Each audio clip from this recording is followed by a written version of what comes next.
बदलते जमाने के दस्तूर है, अक्सर वफादार मजबूर है। बदलते जमाने के दस्तूर है, अक्सर वफादार मजबूर है।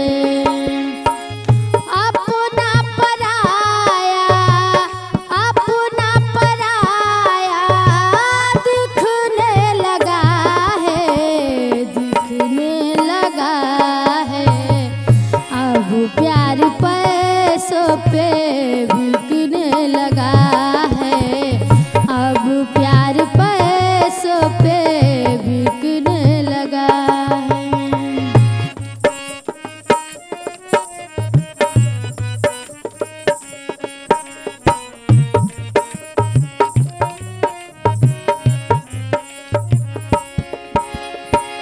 सह के सितम गम अपना बनाता, कोई किसी पे तो सब कुछ लुटाता, कोई किसी पे तो सब कुछ लुटाता।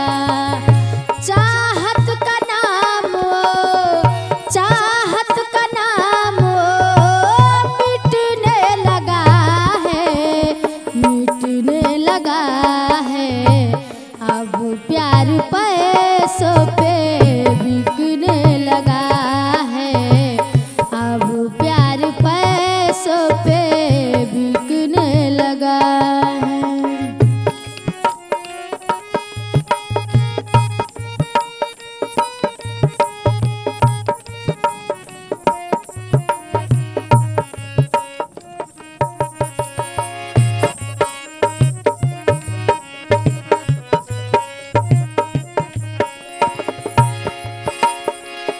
लाचार दिल की तड़प को न जाने, चले लोग स्वार्थ का रिश्ता निभाने, चले लोग स्वार्थ